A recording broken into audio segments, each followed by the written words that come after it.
How'd I get here? I asked for it. I volunteered.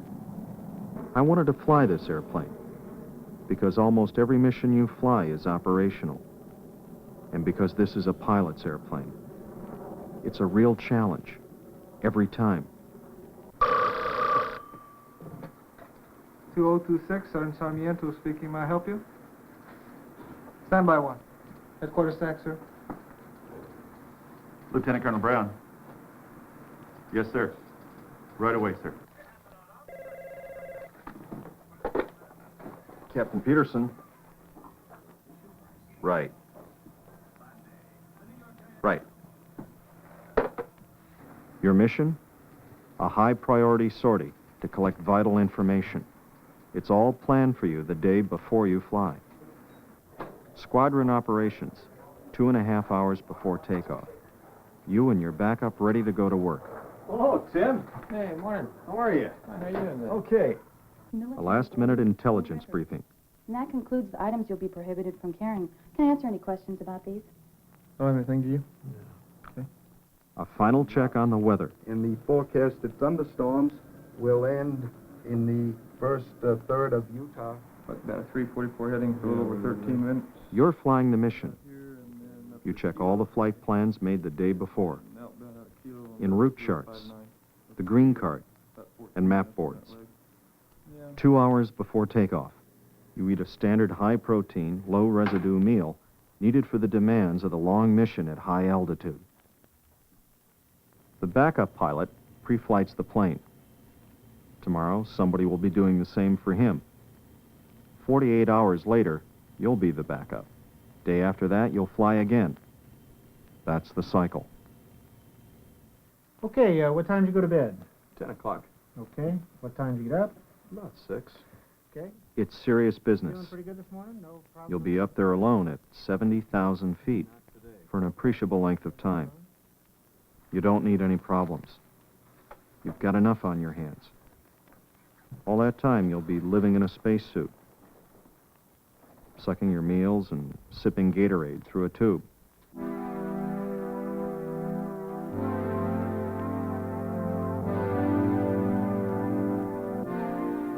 An hour and 15 minutes before takeoff. Suiting up for the flight.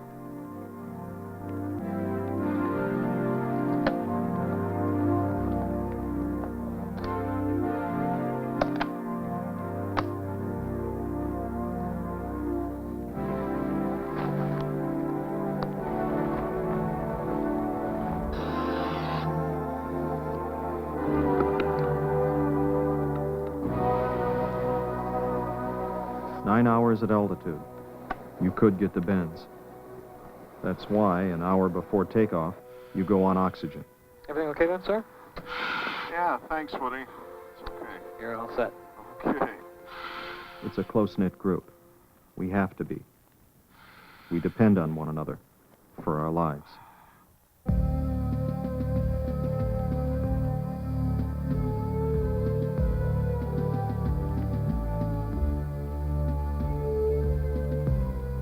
The dragonlady asks a lot.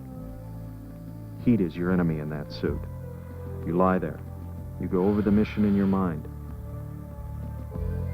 What track you'll go in on. What sensor settings over the target. What are the divert, emergency bases. How will the weather affect the mission?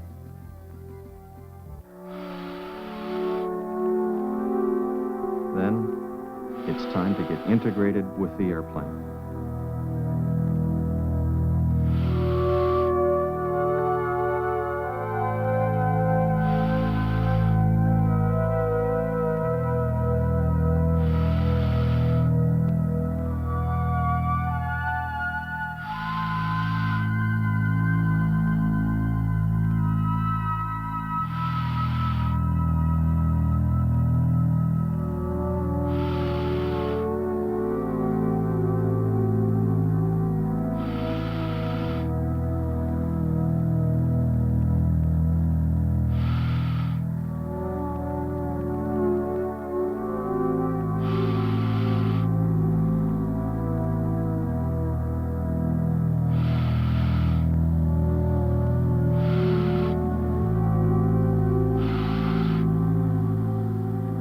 It's the same seat used in early shuttle missions. The cockpit's small. It's a snug fit. You need help.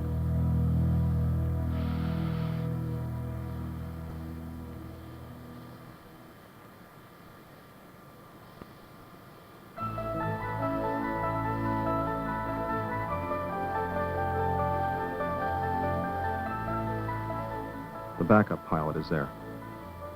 He's called the mobile at this stage. He's on wheels, and he'll stick with you right up to takeoff. You are going to ride a bicycle now. You're sitting on top of two narrowly spaced wheels. And there's all that wing spread. It's a real balancing act. But there's plenty of help. Beal ground, pinion 6-7, taxi, pins and canopy mobile. 445 flight, you're clear to Beal via the Boomerang route, maintain Momo 1000. Your departure frequency 327.5, squawk 4232. A graceful-looking machine, but awkward on the ground. A glider with the same engine that powered the F-106. Loaded with fuel, packed with electronics. Updated version of the original U-2 that rolled out of Kelly Johnson's Skunk Works at Lockheed back in the 1950s. The sleek Black Bird. Hand-flown, seat of the pants, but with state-of-the-art equipment. You know what the limits are. It's all your responsibility. All yours to fly. Alone. 25-0, change to departure when estimated conflict takeoff. 25-0.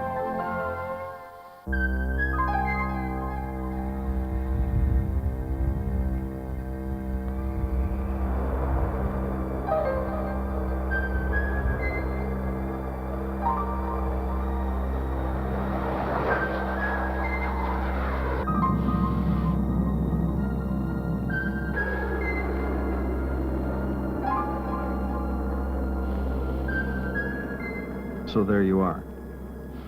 No crew. Limited radio contact.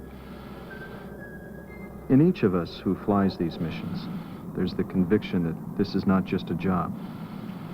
Deep down inside, you can see yourself as the hero, the central figure in a group of 60 people who've prepared this mission, readied you for flight, people who briefed you, fed you, attended you, dressed you, got you out to the aircraft, put you into the seat, hooked you up, and launched you.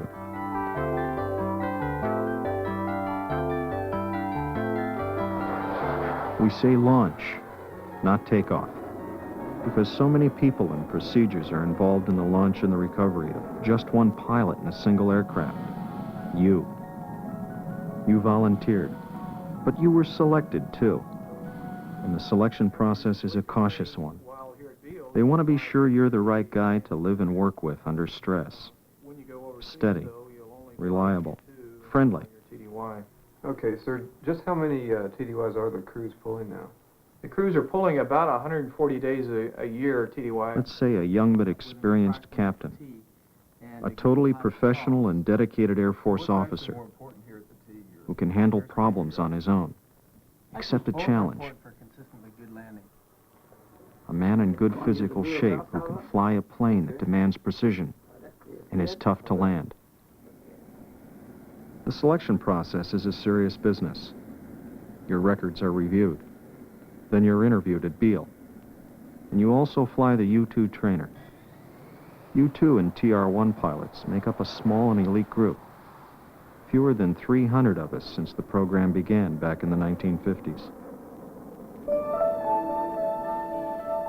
So you made it. You're up there on a typical mission at 70,000 feet, collecting invaluable strategic and tactical intelligence data for national defense. You work with the normal risks of flight in this aircraft, but there are people where you fly who wish the worst for you.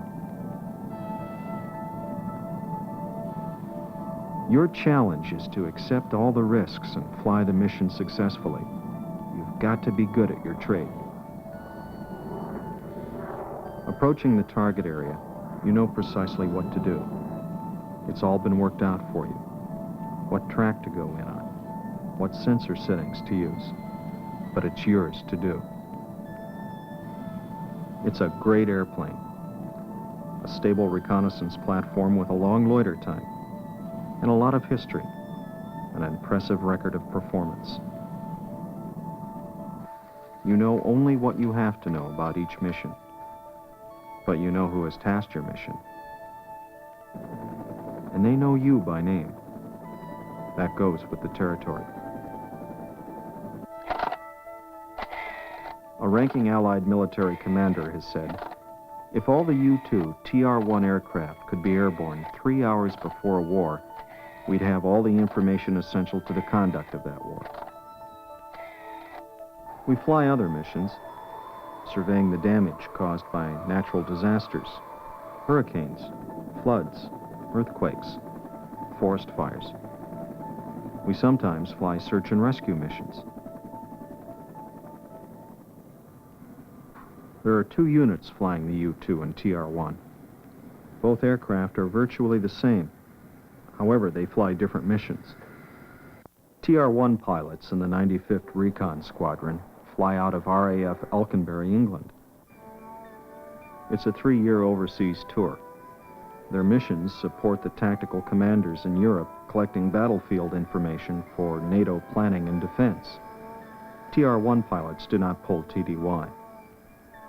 The U-2s support the folks in Washington by collecting strategic intelligence. To do that, U-2 pilots go TDY about 130 days a year. He was honest. He told me about the TDY, and it was hard to get used to. But then when we had the chance to come here, I just couldn't say no to him. It was like I caught his excitement. It would be all right, but we have to leave by 10. Come on, fellas. He was like a little kid at Christmas. And you have to realize he's not going to get over that. The Dragon Lady is number 1. You have to learn to accept that. And then to share him. Then it's okay. The TDY is okay because he's happy. And you're happy because he's happy. And if he's not always there for you and the kids, well, you learn to live with that. It's really not much different anywhere else.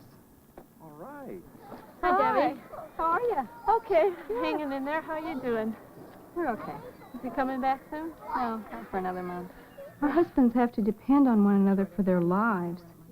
And it's almost the same with us. We learn to lean on one another. That closeness and that support is always there, and that helps. And then, of course, the missions, the TDY, they really don't last forever. He does come home.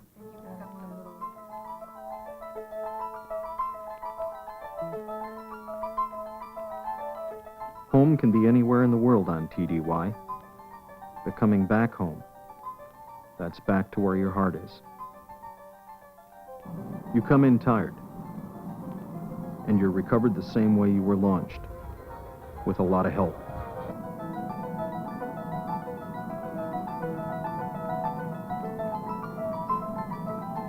The airplane is designed to be stalled 1 or 2 feet above ground. It's very critical that it be stalled no higher than that. Your backup, the mobile controller, gives you your altitude calls in feet and inches above the runway.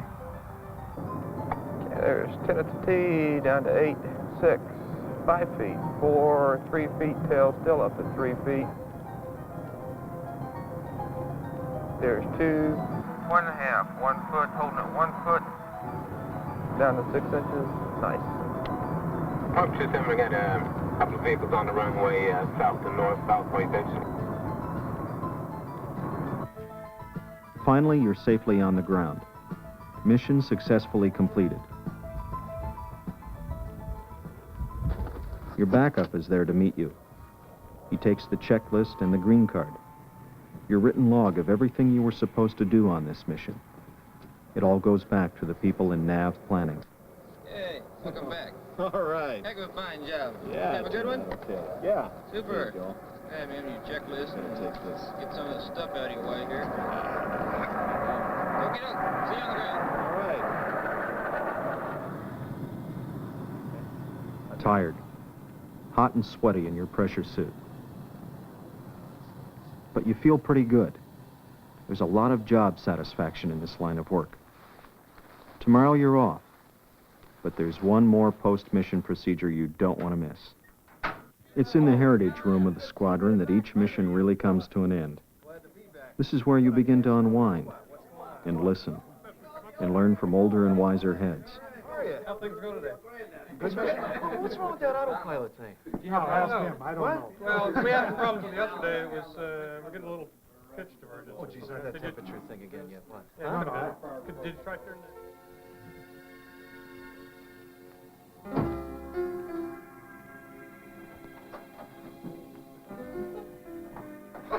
Hey, fellas. How are you?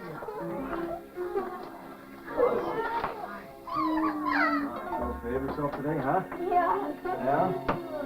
You were okay. And right now, it's somebody else's turn to fly the dragonlady.